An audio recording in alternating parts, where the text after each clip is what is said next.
Next curve. Hey everyone, this is Leonard Lee, Executive Analyst at Next Curve, and welcome to this episode of the Next Curve Rethink podcast. And we're here in Dallas. I think it's Allen. Sunny Dallas. Yeah, very wet, muggy, and thunderous Dallas. So this is Allen, Texas, actually. Yes. Right? Not too far away from Plano, which I have no idea which direction that is, but it's close by. And we're here for Mavenir's Global Analyst Event 2025. Skipped out last year.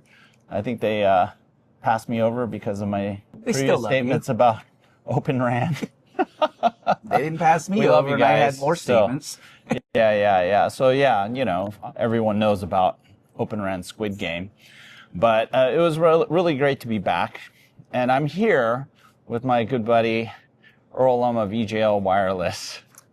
So, Yes, it's been what's up, a man? very busy last couple of days in going over the new rebooted Mavenir Yes. and their focus on AI, Yes. as well as I think the highlight is always the customers that they have that come and give presentations. And this year it was pretty cool with the two customers that they had yesterday, with one and one out of Germany. Yeah. And was it Text Talk? Text Talk, yes. On free mobile services via ad-served data. Really interesting. Yeah. I was really impressed with some of the business model innovations that they've implemented and continued to innovate on in order to give affordable, if not free, connectivity to folks that are underserved, unserved, and low income, you know, and mobile is such an essential thing. We highly discount it, and that's one of the things that we talked about a lot, actually. Yes, and in a country that has the highest payments for mobile for monthly service in the United States, free would be good. Even half of what we pay would be great.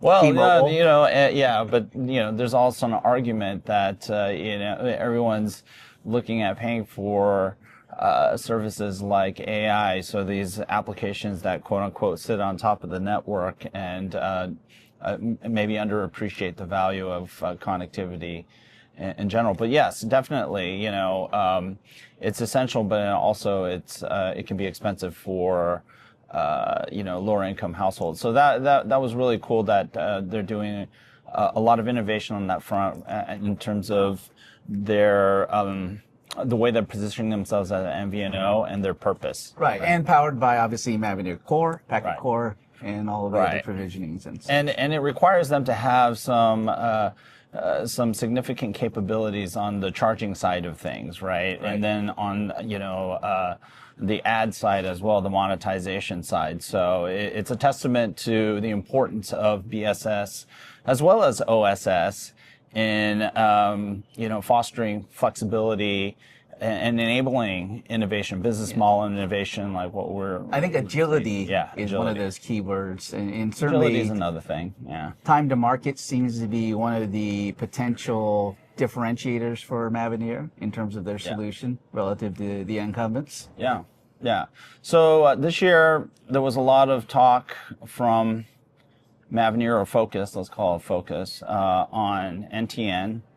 A little bit less about AI RAN than I thought, but more of AI in RAN or for RAN versus all this aspirational. Right. I mean, they're still going to be supporting the DUCU side of an Open RAN network. Yeah. And there'll be some type of learning, whether it's ML, AI, or whatever the heck it is, with or without a GPU, depending on the configuration. Yeah.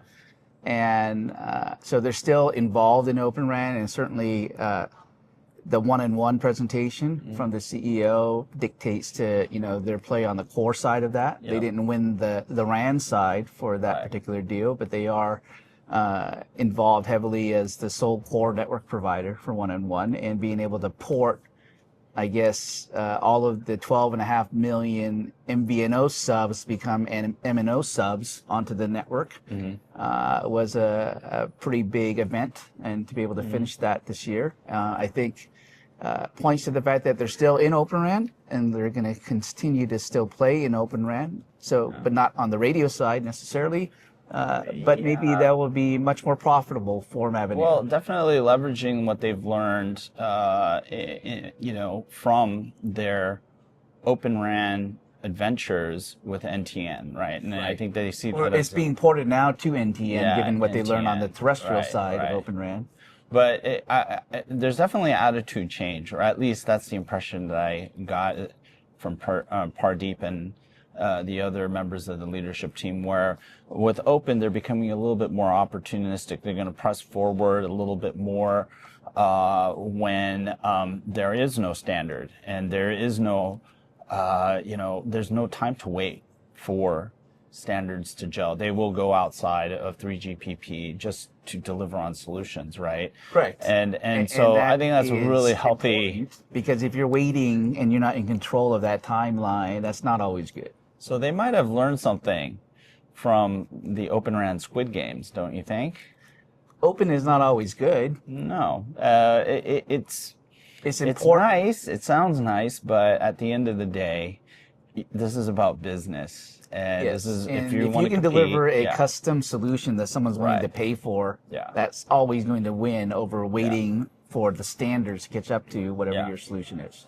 Yeah, they also focused on AI monetization.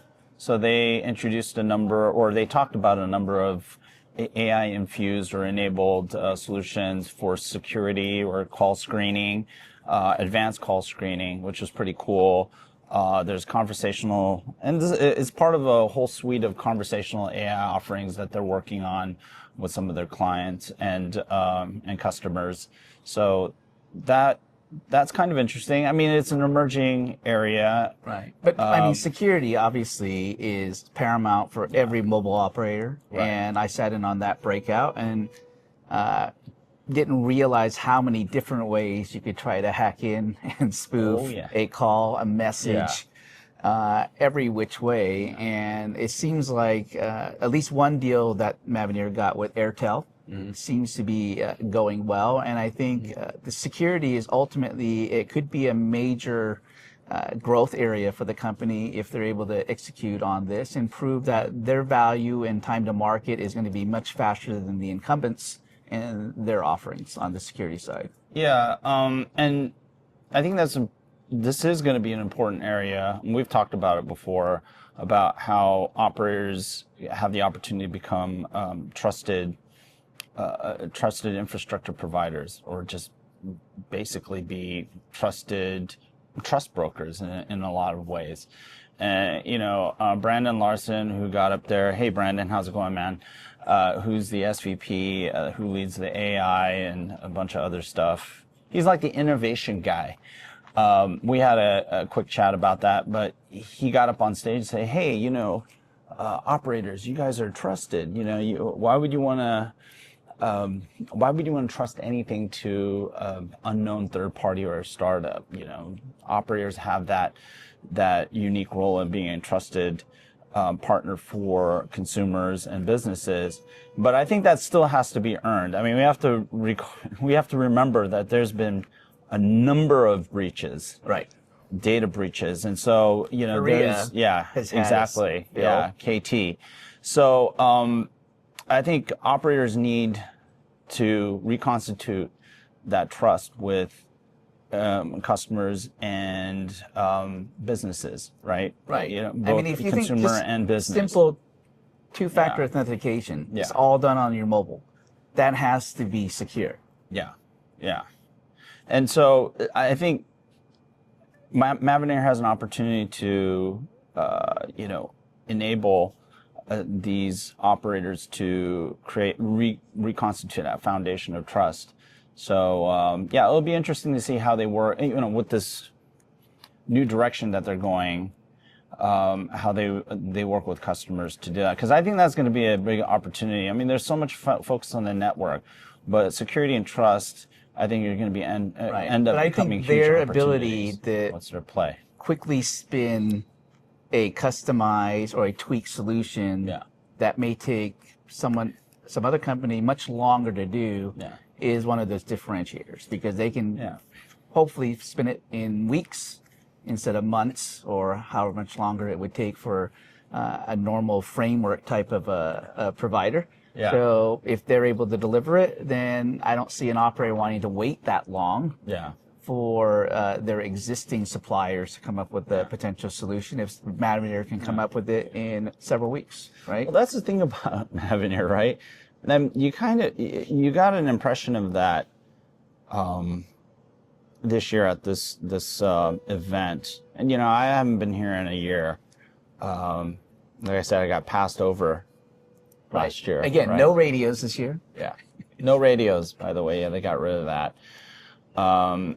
Is that they've been a pioneer. They're an innovation partner. It's kind of like a reminder for me because when you look at their footprint, NTN, and some of the other domains they're playing in, it's actually kind of remarkable how much work they've done, how much innovation they've been involved with in, facilitating the emergence of these new market opportunities. And I mean, last year was the first time they talked about NTN at this particular event with one of their customers. And if you look at the roadmap now in terms of where they're going to be by end of next year, there's a lot happening on the NTN side.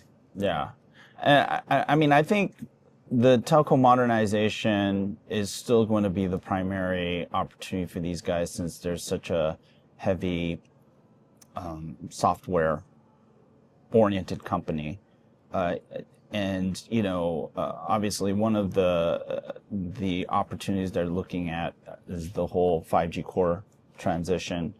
And I think they're pretty well positioned there. They've always had an offering. It's something that they have deep legacy in.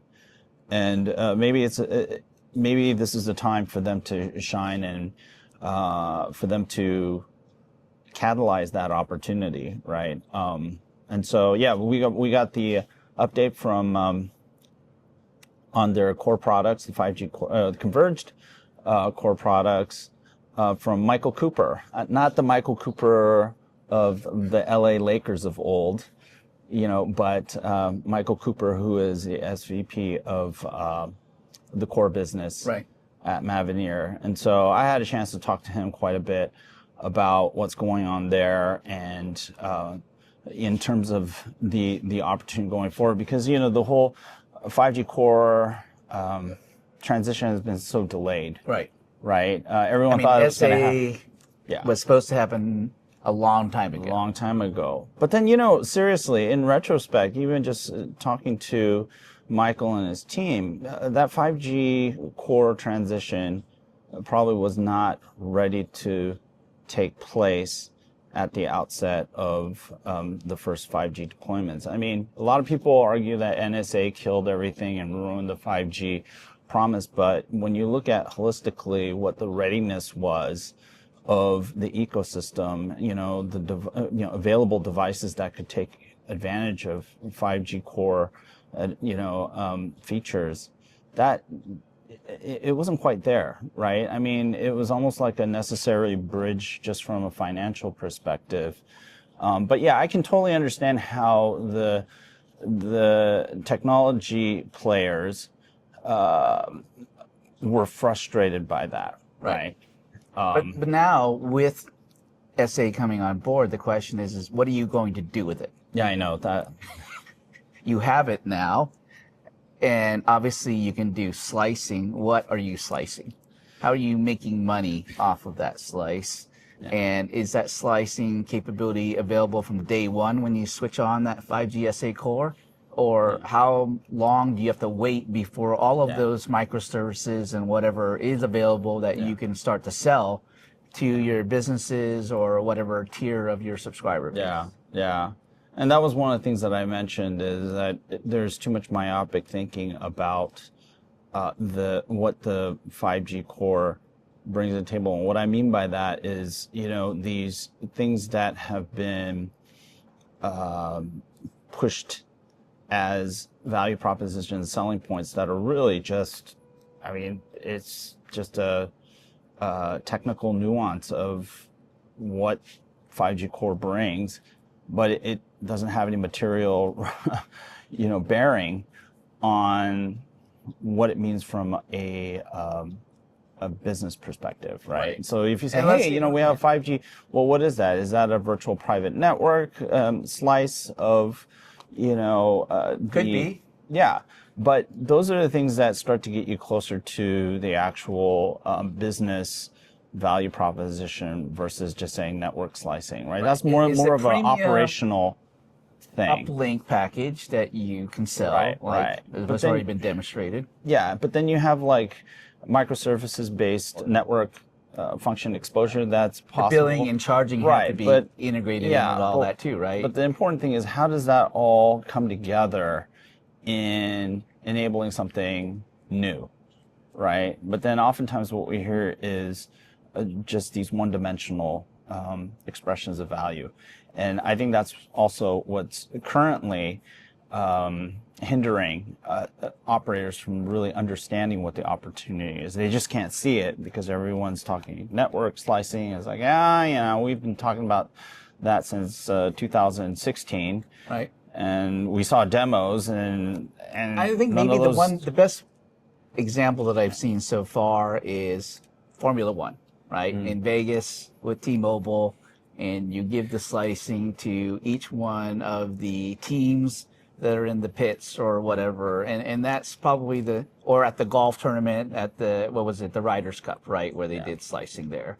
I mean, mostly seems like sports or video. Ericsson also talked about video slicing for the broadcasters as one of those low-hanging fruit areas to generate and monetize. So I think T-Mobile is doing a pretty good job of at least helping the industry outside of China understand what the value. Right, and their value is more enterprise slicing versus consumer slicing. Consumer slicing, which is. And the consumer slicing could get really complicated from a microservices as what is that little service of the uplink TikTok video person versus I'm just doing a VPN for the McLaurin team at F1 in Vegas, right? Through that slice, and the other team gets whatever their slice. And then also T-Mobile has the emergency services slice. I forgot what the name of it is. I haven't spoken to T-Mobile in a while, so that's why it's T my something. memory purges things when T something. Yes. T-Net or T something. I think it's T-Net. We're doing a wonderful job of massacring as opposed to but we're not FirstNet. apologetic. The network slicing version of FirstNet. Exactly. That's not on band 14. Yeah. But hey, at least we're giving you guys props, So, that. But great event as usual. I'm trying to think what else did they talk about? They talk about a lot of stuff. I mean, a lot of the AI for operations, right. That was also another interesting thing. But, I think a lot of those discussions are anchored in some of these, say, boilerplate discussions around autonomous networks that are being shepherded by TM Forum. Right. I don't see anything too unique there, but there seems to be some sense of how you go about getting a customer down the path of maturity from some of the commentary that Pradeep and team made. And I had a conversation with Brandon later on about, what are some of the ground truths that they're dealing with as they're working with customers to discover how to get to the next step, right? If they're like at level 2, what does it take to get to 3, right? And is it linear? Is it exponential? Yeah. How much pain do you have to go through every time you bump up a level? Yeah, and one of the interesting comments that he made was take baby steps, right? Which is completely counter to what we heard from the industry and some of the. So not a step function, but many mini steps. Many steps. No big bang. Don't go buy a crap ton of GPUs without knowing why you're buying it. Really take baby steps and start to investigate what is the economics of that automation, because that's one of the things that is being completely ignored, and it's oftentimes what undermines a lot. I think it's important that if you're going to implement something, what is the closed loop feedback of that implementation, and did you get what you wanted? Did you exceed it? Did you miss that mark? And ultimately, like anything, what is the ROI that you got out of it? Does it scale? Does it scale economically, but also technically? And so, and this is a thing that, I talk about all the time. It's called the cost of intelligence. It's not just about intelligence. How much does it friggin' cost? And one of the things that generative AI presents organization is a challenge of really understanding what the economics are, right? So FinOps for Gen AI, not really there.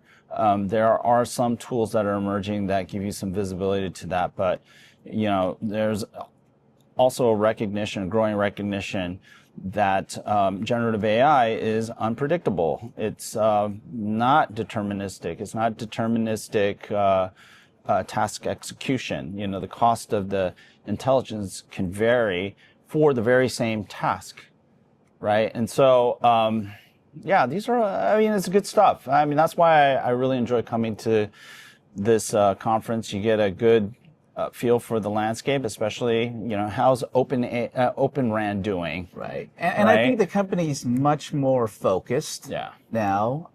That certainly was a distraction, a significant distraction for the company. And they've been able to take what they've learned from that and now pour it over to the NTN side, where they're in a pretty good first mover advantage from what it looks like in terms of their partners on the LEO and GEO side of things in terms of their services. Yeah, but I'll tell you this right now. I miss John Baker.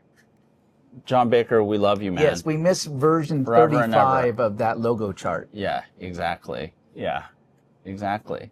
No, he's a great guy, right? He is. Yeah. So, anyways, I think that's pretty much a wrap, right? So we're going to be headed back. I'm going to go back to San Diego. He's going back to Boston. Yeah, and hopefully we'll get out of here because right now they have some really bad weather here in Dallas. But we appreciate you listening to this episode. If you made it this far, much love.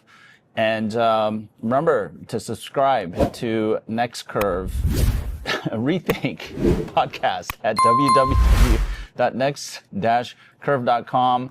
on YouTube as well as on Substack, and also make sure to follow Earl at EJL Wireless.com, right? Yeah, okay, no research. The whole company's name includes the research at the end. But anyways, thank you so much, and we will see you next time. Take care. Bye-bye.